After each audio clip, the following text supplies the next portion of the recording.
expulsar, sabe? Vai procurar sua turma, pô. Não, é uma complacência enorme. Já com o policial militar, eu defendo alguns policiais civis, eu já defendi em crimes de homicídio.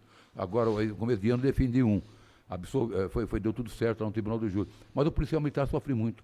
Doutor Lordello, eu quero ver a sua opinião, que é uma coisa que eu falo muito aqui no programa, eu fico revoltadíssimo. Quando o policial militar, eles vão lá numa dupla, numa viatura, vão atender uma ocorrência, que ligam para o cupom e falam, olha, aqui na casa ao lado está tendo um som muito alto, o som está na rua, na calçada. É muito comum isso, né? É muito comum. E está perturbando o sossego, já é 2 horas da madrugada, está cheio de gente lá fora usando entorpecente e tudo mais. Aí o cupom manda a viatura aí com 2 policiais. Os policiais chegam, aí de repente eles veem numa situação do indivíduo que está portando droga ou arma e vão prender o indivíduo. E os companheiros dele, aquele povo todo que está lá, parte para cima dos policiais, dando pedrada, agarrafada, agredindo, e o policial não pode agir, ele apanha.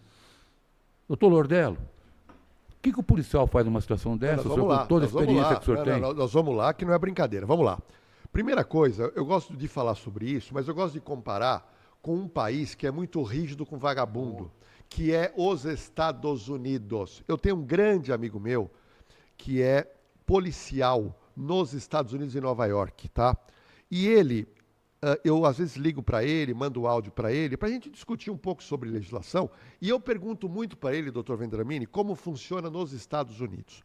Então, ele me contou recentemente, numa conversa que a gente teve extensa pelo WhatsApp, o seguinte, Lordello, aqui nos Estados Unidos é o seguinte, em Nova York, porque cada estado americano tem uma legislação diferente, mas em Nova York, uma das principais cidades do mundo, se o policial for agredido verbalmente nos Estados Unidos, não é considerado mais desacato. Então ele falou para mim que lá o policial já há muito tempo está acostumado a ouvir uma bobagem e fica quieto. Mas nos Estados Unidos, se alguém avançar contra o policial, se alguém fizer um movimento que vai agredir um policial, a lei autoriza o policial utilizar de muita força. Não é força moderada como no Brasil, de muita... E digo mais, se o cara lá tá drogado, pegar uma pedra, doutor Vendramini, pegar uma faca numa distância de 15, 20 metros, o policial fala, larga a faca,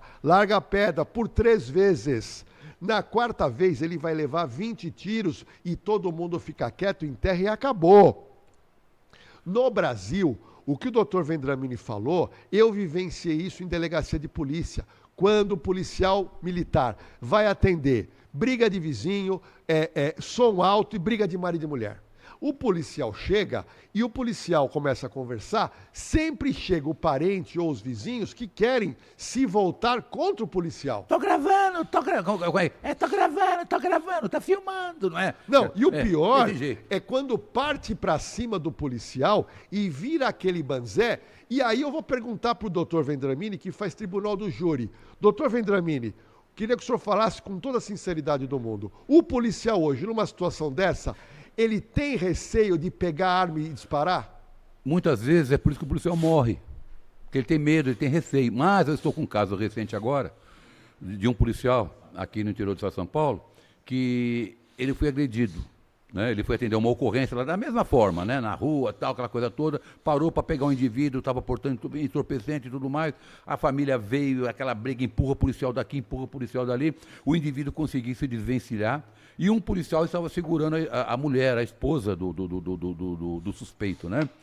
Ele não correu, não, ele continuou enfrentando o policial. Ele pegou uma pedra de mais ou menos 2 quilos para jogar no policial.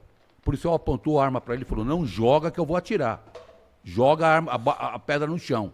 Ele jogou essa pedra no chão e foi se afastando. De repente ele pegou uma outra pedra de 2,5 kg, isso está tudo no processo. Quando ele fez o gesto de arremessar a pedra contra o policial dá um tiro na cabeça dele. Ele morreu ali no local. Conclusão? O policial está preso no presídio militar Romão Gomes. Ah, não é brincadeira. Olha, eu vou dizer uma coisa. Nos Estados Unidos não tem nada disso.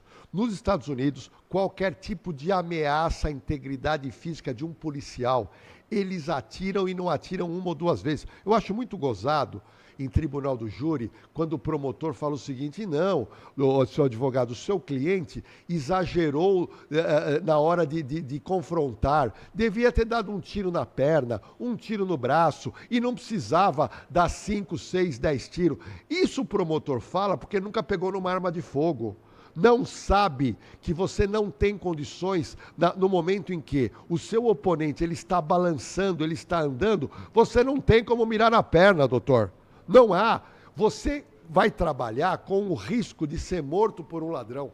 Então, se alguém está atirando contra você, ou se alguém está com uma faca nos Estados Unidos, esse policial brasileiro que hoje é naturalizado e trabalha lá, ele fala o seguinte: o legislador americano pensa o seguinte: você com uma pedra de 2 quilos, se você arremessar e pegar na cabeça do policial, pode matar.